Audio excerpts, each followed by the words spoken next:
نن درته زما عزتمندو په دې ویډیو کې د جمعې مبارکې د ورځې یو ډیره خاص او اثر کوونکې وظیفه بیانوم. ډیره طاقتوره او ډیره خاص عظیم الشانه وظیفه ده.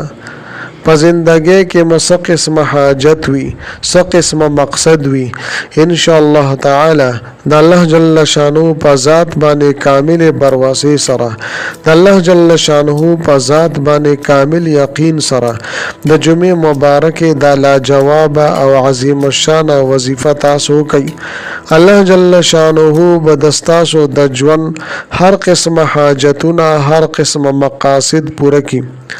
کم مشکل ده، پریشانی ده، بیماری ده، تکلیف ده، تاسو په هغه کې راګیر یی، تاسو په هغه کې مبتلا یی.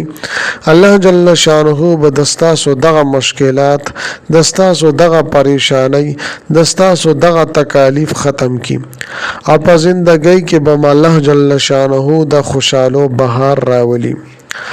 زما عزتمندو د جمعې مبارکې د نننۍ وظیفه ډیره اسانه او مختصره وظیفه ده. کامل اعتقاد او کامل یقین سره د الله جل شانه په ذات باندې کامل برواسي سره تاسو دا وظیفه وکړئ. مونږه خو وظایف کوو او د الله جل شانه نه خپل مقاصد پورا کول غواړو، حاجتونه هم پورا کول غواړو، خو مونږ د الله جل شانه نه امید نه ساتو. اوس هغه څوک چې وظایف هم کوي، اعمال هم کوي، دعاګانې هم غواړي، جړا فریاد او عاجزي کوي، لیکن امید د الله جل شانه د ذات نه ساتي. د پزړه کې دا نه راځي چې الله جل شانه و زما د حاجت پوره کړي، زما د دعا به قبول کړي.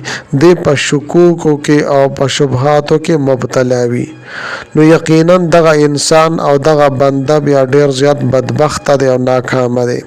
لہذا زما عزتمندو، کله چې تاسو یو وظیفه کوئ، یو عمل کوئ، ذکر اذکار کوئ، دعاګانې غواړئ، نو دا خالص او مخلص د الله تعالی د رضا د پاره کوي او په دې کامل یقین سره چې الله جل شانه به ضرور زما د حاجتونه پوره کوي، زما د فریاد و کریم رب اوري، دا دعاګانې به الله جل شانه قبلي. یا زما د تکلیف ته، زما د مصیبت ته، مشکل ده، پریشانه کې راګیر یم، زما د تکالیف، پریشانه، مشکلات او مصائب د الله جل شانه ختمي. زما عزتمندو، الله جل شانه ارشاد فرمای چې یو بنده په ما باندې څنګه ګمان ساتي، هم هغه شانته ز خپل بنده سره معامله کوم. الله جل شانه د دې انسان امتحان اخلي چې دې ما یادای او کنا د په ما باندې څنګه ګمان دی. کریم رب یا دغه بنده د ګمان مطابق هغه سره معامله کوي. نو پکار دی چې مونږ د الله جل شانه په ذات باندې خو ګمان وساتو او کامله بروسه د الله جل شانه په ذات باندې وساتو، ځکه چې دغه الله جل شانه زمونږ خالق ته مونږ پیدا کړی او زمونږ مالک ته او رازق ته مونږ ته رزق راکړي. الله جل شانه په خپل بندګانو باندې ډیر زیات مهربان دی، دومره ډیر زیات مهربان دی چې دومره بستاده کور خلق پتا باندې مهربان نه وي. الله جل شانه د دې په مقابله کې چې کوم فضل دی او کوم مهرباني ده، هغه د هر چا نه سیوا ده. د الله جل شانه چې په مونږ او تاسو باندې کم احسان دی، هغه ډیر زیات دی، د هغې څه انتها نشته. الله جل شانه په خپل بنده باندې ډیر زیات مهربان دی. لہذا مونږ له پکار دی چې الله رب العزت سره مینه او محبت وساتو، د الله جل شانه نه بهترین امیدونه وساتو چې الله جل شانه به ضرور زما دا کارونه کوي او د الله جل شانه د عذابونو نه يرهم کو. ځکه زما عزتمندو، روایت کې راځي چې ایمان دا د یری او د امید ترمنځ منځ دی. د الله جل شانه د عذابونو نه يرهم کې او ور سره به د خپل بخشش امید هم ساتي. ځکه الله جل شانه قرآن عظیم الشان کې ارشاد فرمای اعوذ بالله من الشیطان الرجیم بسم الله الرحمن الرحیم لا تقنطوا من رحمت الله. د دې معنی او مطلب دا دی چې د الله جل شانه د رحمت نه تاسو من امید کیږئ. نو زما عزتمندو چې څوک الله جل شانه باندې پوره امید ساتي، توکل او بروسه د الله جل شانه باندې هغه کوي، الله جل شانه سره مینه او محبت ساتي، نو بیا کریم رب چرته هم دا بنده رسوا کوي نه، نا امید کوي نه او نه ناکامه کوي، او د هر قسمه مشکلات او مصائب او تکالیف نه محفوظ ساتي. د الله جل شانه مدد او نصرت د دې انسان سره سره وي، د دشمنانو د دشمنینا، د ظالمانو د ظلم نه الله جل شانه محفوظ ساتي. خو لیکن الله جل شانه په خپل بندګانو باندې ظلم نه کوي. مونږه په خپل ځان باندې د ګناهونو په وجه باندې ظلم او زیاتی کوو. مونږه خپل امیدونه مخلوق سره تړلې دي، د مخلوق نه مونږه امیدونه ساتو. زدا نه وایم چې اسباب به نه اختیاره، اسباب به اختیاره، خو نتیجه به د الله جل شانه په ذات باندې پریزي.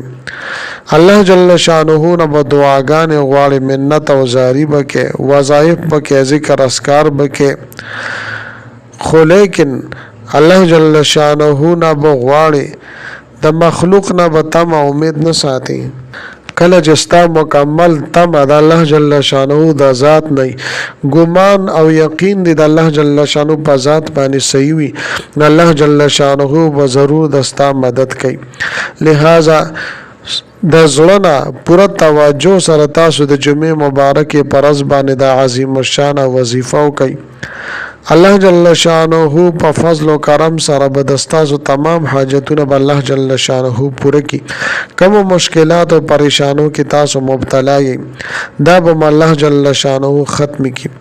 زما عزتمندو کچری تاسو آنلاین قرآن زده کول غواړئ، ناظره زده کول غواړئ، نورانی قاعده زده کول غواړئ، د مونځ سبقونه او د جنازې سبقونه زده کول غواړئ، یا خپل ماشومان باندې زده کول غواړئ، نو آنلاین کلاسونه ما شروع کړي دي. تاسو ما سره رابطه کولی شئ ان شاء الله تعالی. بهترین ټایم کې او بهترینه طریقه باندې به تاسو ته د دین د تعلیم درکولی شي.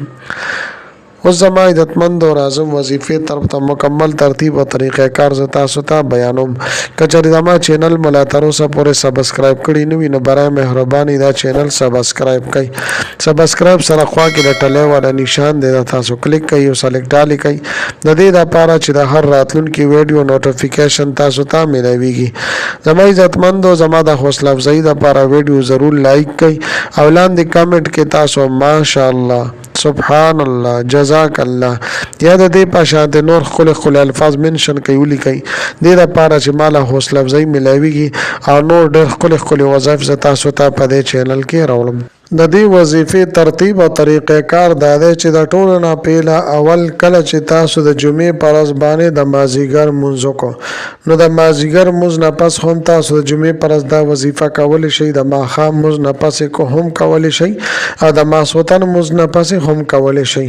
خو بهترینه خبره دا ده چې د مازیګر مونځ نه پس تاسو دا وظیفه وکړئ. ترتیب او طریقې کار دا دی چې اول به تاسو 11 مرتبه 11 پیرې درود شریف ولولئ، یعنی اللهم صل علی محمد وعلى آل محمد تر اخره پورې. بیا به بسم الله الرحمن الرحیم، بسم الله الرحمن الرحیم دا به 11 مرتبه 11 ځلې ولولئ. بیا ورپسې د الله جل شانه د ذاتی نوم دی دا به 280 پیرې ولولئ، یا الله یا الله یا الله، دې طریقې سره به تاسو ولولئ. او بیا به ورپسې اخره کې 3 پیرې درود شریف ولولئ. بیا به د دعا لپاره لاس پورته کړئ، د الله جل شانه نه به انتهایی عاجزۍ سره توجه سره انکسارۍ سره به دعاګانې وغواړئ. ان شاء الله تعالی د دې اسم ذاتی نوم په وسیله او توفیل سره الله جل شانه تاسو عظیم زندگی بدل کی. دومره عظیم شان انقلابات والله جل شانه استاد په ژوند کې راولي چې تاسو ورته حیرانه پاتې شئ. لہذا زما عزتمندو دا وظیفه په خپل هم کوي، خپل ورونو دوستانو سره هم د صدقې جاری په نیت سره شیر کوي.